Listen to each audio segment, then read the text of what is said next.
Thank you very, very much for inviting me. It's an honor to be here. I really think that Norway is going to be the green capital of the world, not only the green capital, Oslo, but also the green country of the world. I think you people have the money, you have the culture, you have the will, and I'm sure you will succeed. So I'm going to widen a little bit beyond the climate change only goal, because we're talking about something much more important. We're actually talking about smart green growth becoming the source of innovation for the new good life and for a prosperous society.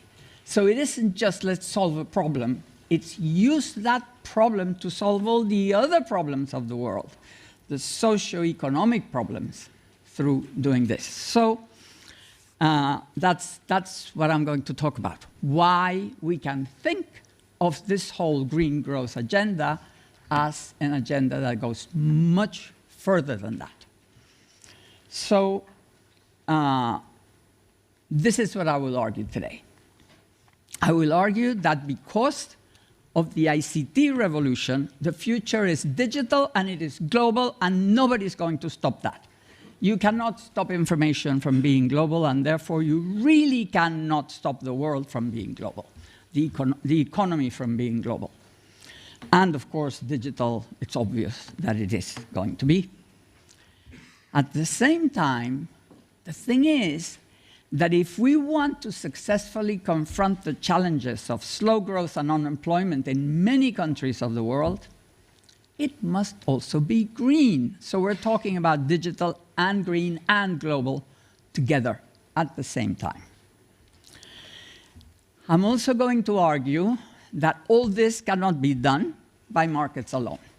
There is no way that it'll happen without policy guidance, and really strong, imaginative, bold policy guidance, not just a little bit. And perhaps most importantly, I want to tell you that Europe can take the lead in building the smart green future. I really believe that Europe is in the right position. As you well know, the Chinese are all copying the American way of life. We have one planet, we don't have 6. So the Chinese and the Indians and everybody else cannot have the American way of life. That was just all wasteful, and materials and energy and all the rest. So we need to change direction for the world, but somebody has to begin, and I think you people are best placed to do so. So,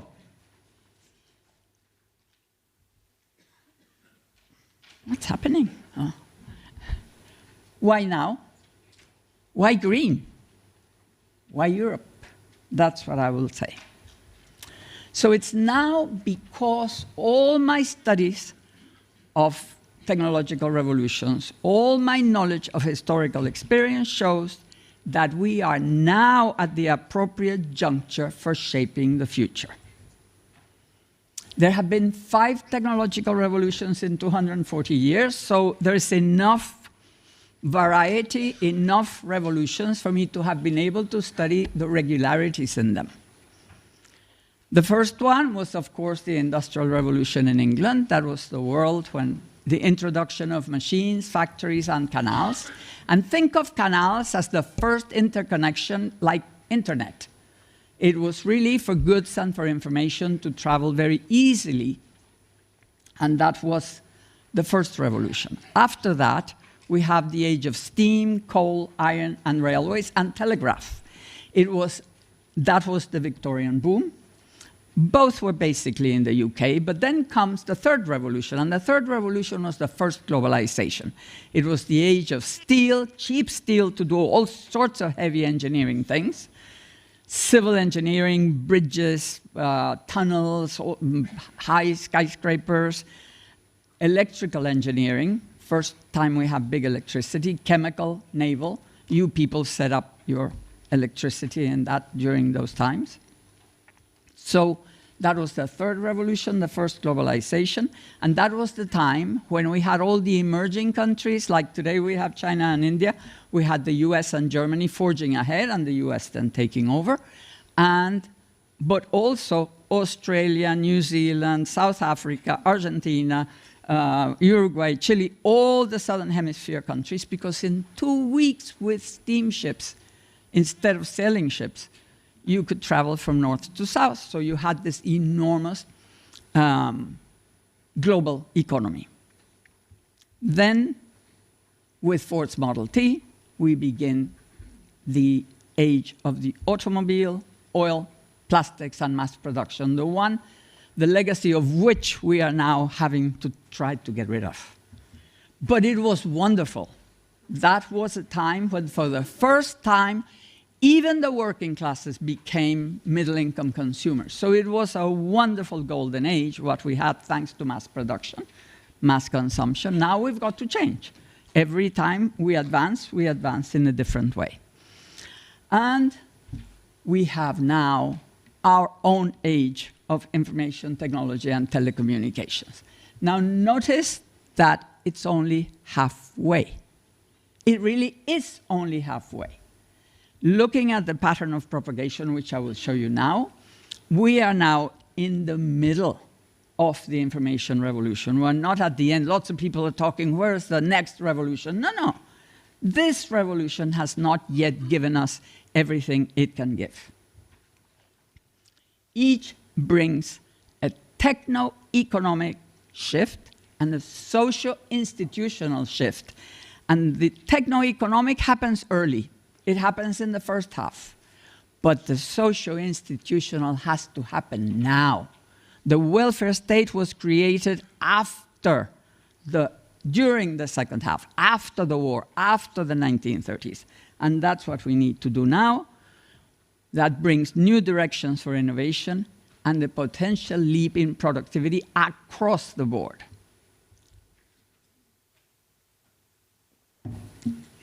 What I have seen is that there is a regular pattern of propagation. The historical record shows that every technological revolution has gone through 2 periods. The installation period, which is mainly financially led, the deployment period, which is led by production aided by the state. And in between, there is something that I've called a turning point. So you go from finance to production.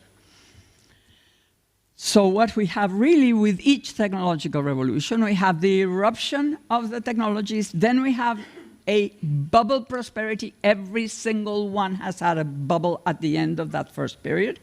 Then it collapses and we get a recession. Then we get a golden age prosperity, which is much better than the bubble prosperity because it involves everybody. And we finally get to maturity, and the game starts all over again because we need another revolution to make another leap.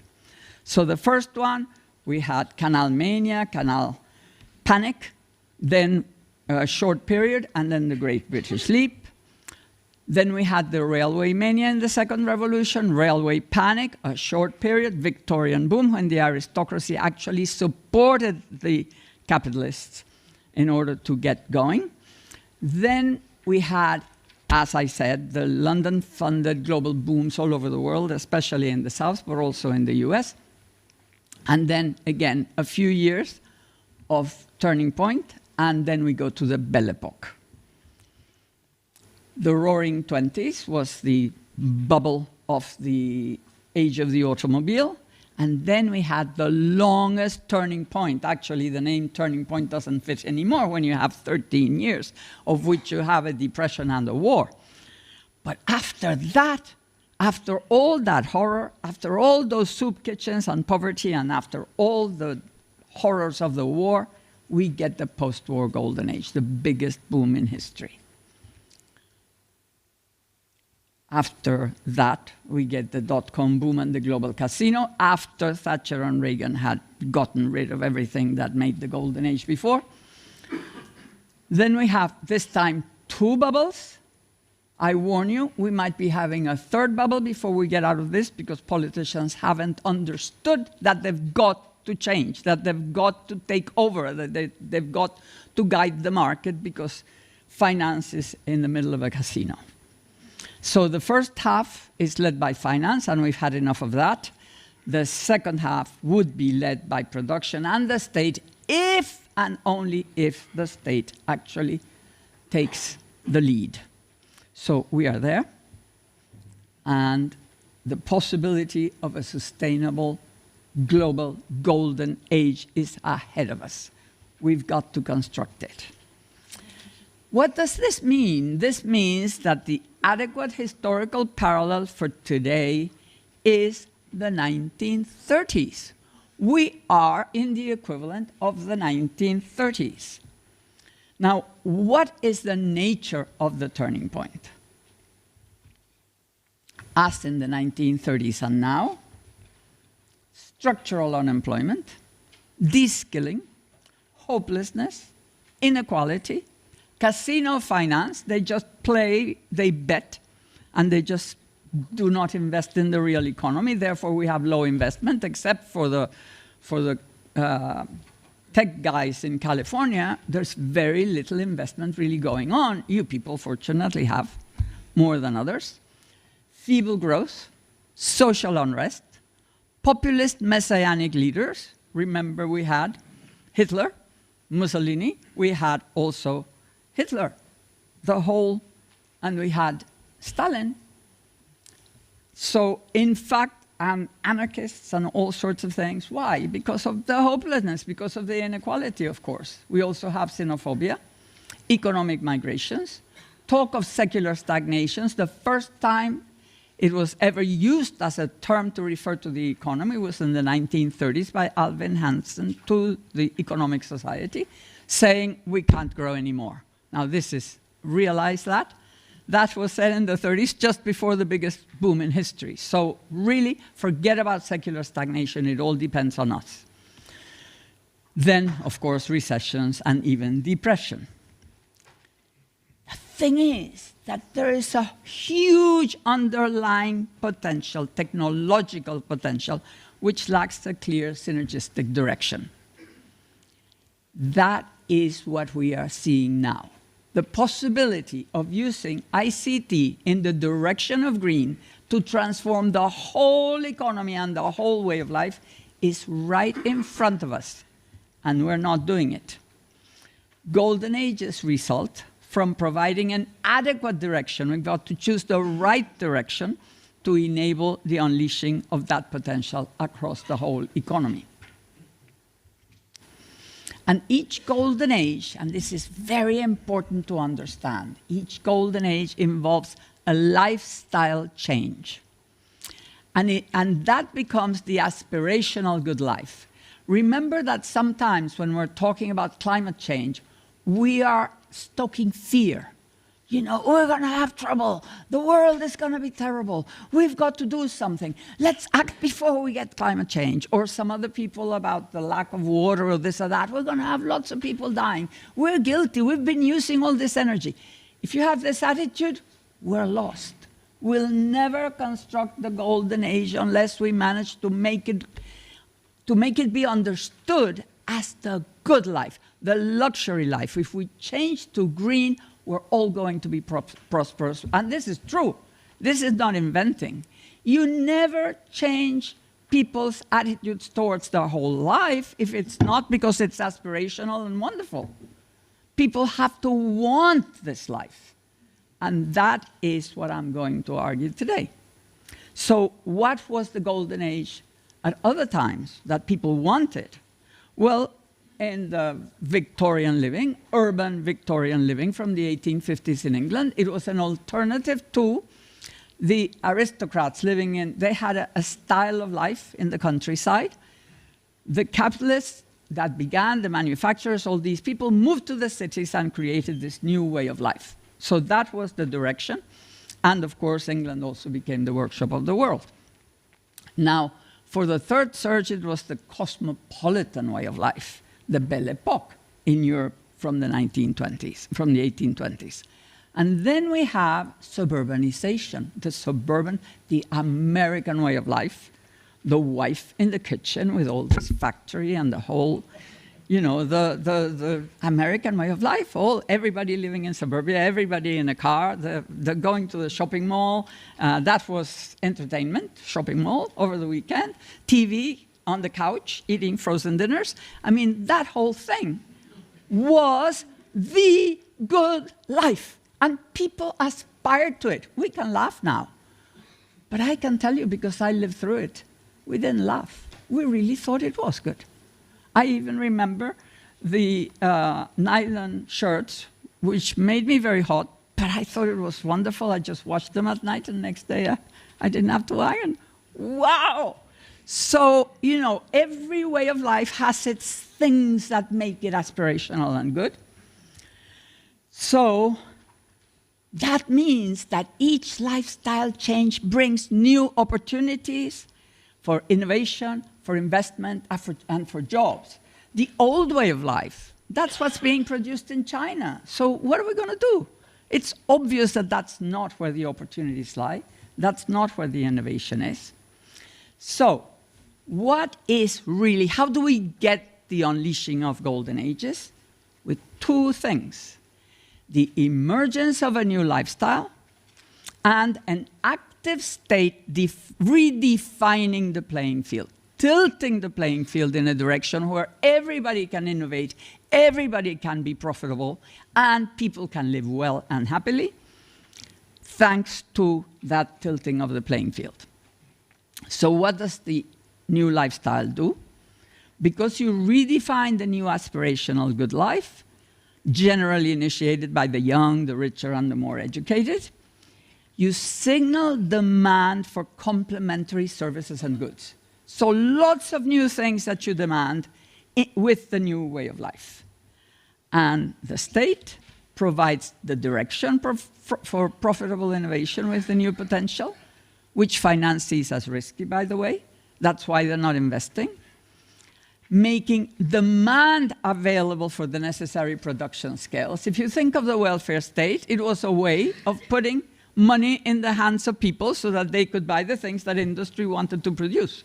So in fact, it just went around, you know, and you paid the taxes, and the taxes went to the welfare state, and the welfare state became demand, and demand became supply, and so on, and it just went around. And reversing the inequality, at least some of it, for the sake of justice and or social peace. In some places, they do care about justice, but in others, they're just worried about unrest, about violence. And we better start worrying now, because it's getting pretty bad. And lots of people not only are voting Trump and Le Pen and all this and Brexit, they are also going to ISIS. I mean, how could we believe that people that are born and bred and gone to university in developing countries, in advanced countries, could go cut heads in the Middle East? It's so difficult to understand. Well, that's happening, so we've got to do something about it. So both these things determine the level of growth and job creation.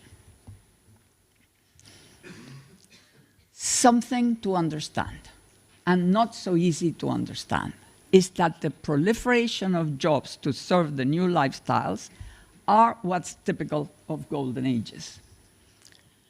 The post-war boom in the USA, if we look at that graph, that goes from 1921, which is the beginning of the big roaring 20s, to 1969-70, actually, which is the end of the golden age in the US. Actually, in the rest of Europe, it went up to 70, to the 70s. So look at that. If you look after the World War II, you see that manufacturing, which is the high-tech sector, not every single company, but basically manufacturing was the high-tech sector.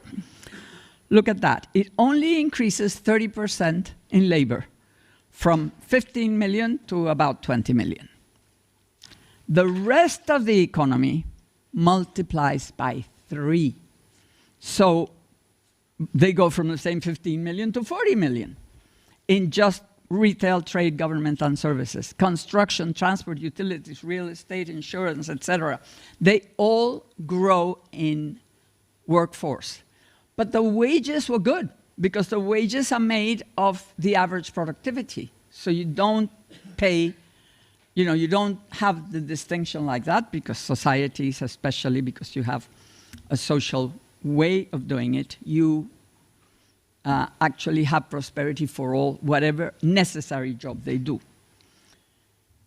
What this means is that actually high tech provides the best jobs and the productivity and the wealth to pay for all the rest of activities. So we need artificial intelligence, we need robotics to create in a part of the economy a very high society, a very high level of productivity and wealth. But that only happens if there is a clear direction for innovation and investment and a fair social covenant.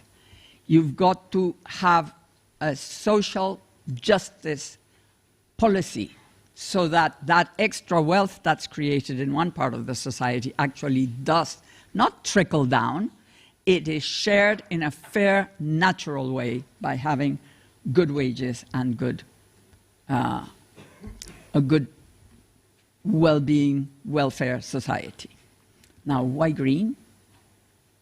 First of all, let me redefine green growth for you, because there are so many definitions of green growth, so let me give you mine.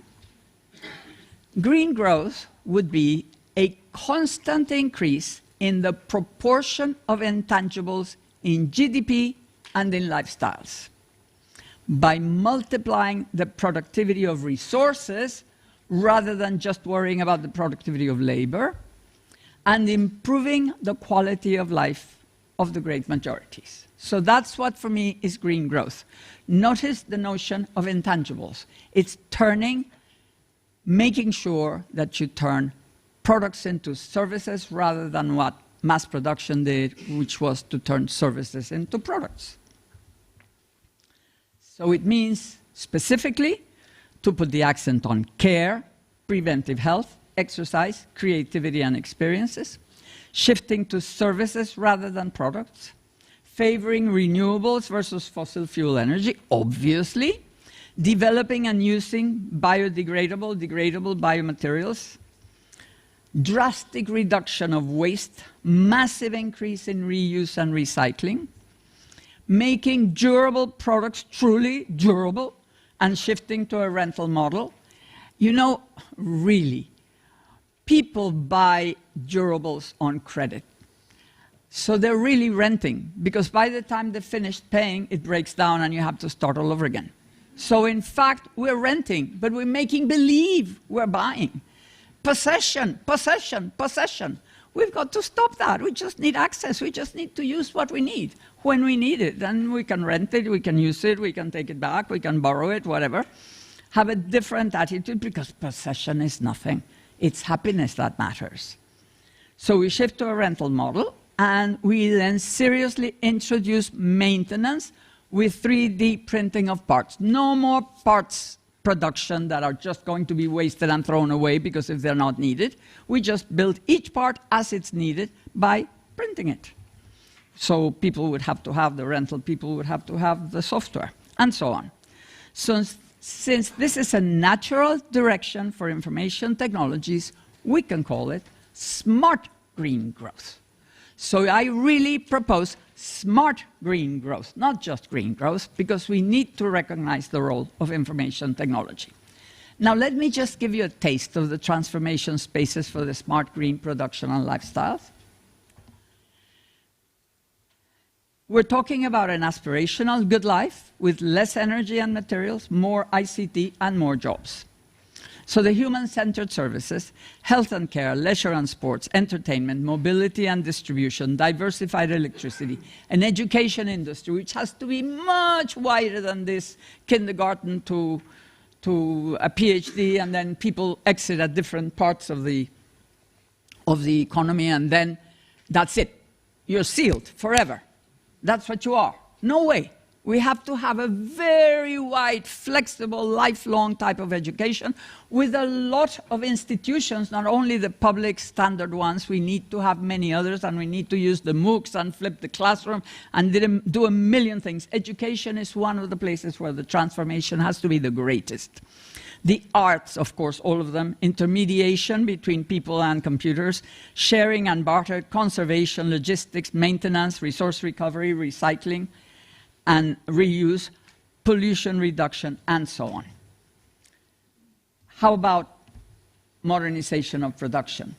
The circular economy, truly durable products, 3D printing, rental model, nanotechnology, renewable energy, batteries and carbon capture, new construction methods, bioplastics and custom materials, fiber to the home and Wi-Fi infrastructure, smart electrical grid, complex systems engineering, hydroponics and urban agriculture, and so on. I mean, that list could be about 3 times longer.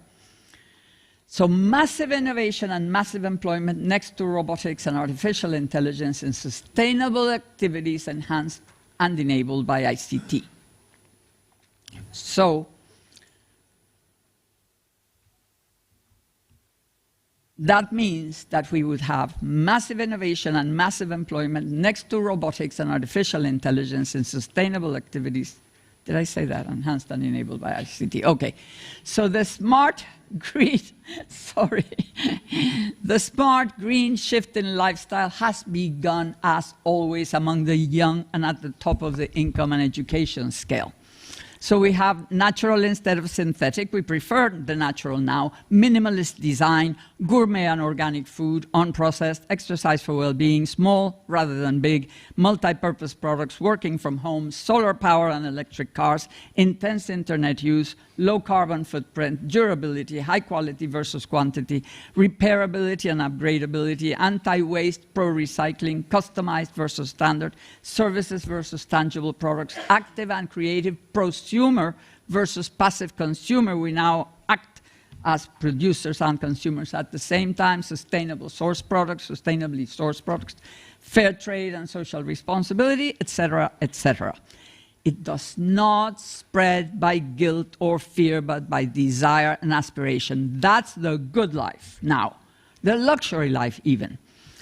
Further spread, though, is going to depend on cost and marketing strategies on the part of companies. But it also depends on profitability, because otherwise they wouldn't do it. But profitability depends on the policy context. So in the end, it's government that begins the whole thing, with society pushing, with business pushing. So the whole thing has to be pushed from the bottom. Now, why Europe? Well, the new production and lifestyles are only slowly emerging.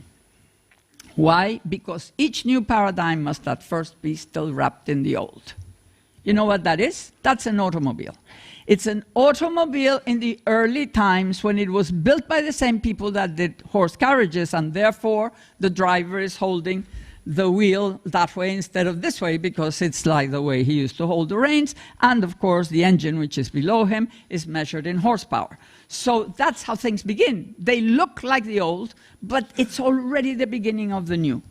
So also, because relative prices of energy and labor still favor the American way of life. And now that oil prices came down, they favor it even more. And the Chinese, of course, want it, and so on, so it's happening. So consumers and businesses will only respond if and when the context is changed by intelligent policies. Now, Europe, I believe, and I understand, I come from the other side of the Atlantic, so Europe is much less committed to the American way of life, I assure you, even though you might think not. It is in need of a competitive area of specialization to succeed in the global economy. The smart green lifestyle is already being defined and adopted by many, especially in the Nordic countries. And so are the production methods, the circular economy and all these things. So what is needed is the systemic alignment of the policies. The playing field needs to be tilted towards sustainability to achieve the necessary synergies in suppliers, skills, services, and in dynamic demand. That alignment is going to require at least consensual policy, which we already have, coherent and convergent regulation and fiscal policies, empowering local governments for synergistic action in the smart green direction, commitment of public funds at all levels for green-related R&D, infrastructure and investment, giving signals to encourage the private funds to do the same, and updating engineering and technical skills policies, emphasizing sustainability, which I believe you're also doing, and making economic policy across the board become smart green innovation policy. What am I proposing? That Europe should become the test bed for smart green innovation. That made in Europe from now on would mean healthy, safe, environmentally friendly, sustainable, reusable, recyclable, best tech, high or low, it doesn't matter. It's best tech if it's from the Nordic countries. Best value, advanced production standards, a sign of good living, and the same with engineering, education, and other services for development.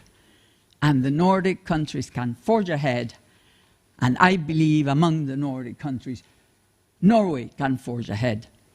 The American way of life defined prosperity for the 20th century. The European way of life can define prosperity for the 21st century and export it to the world. Thank you.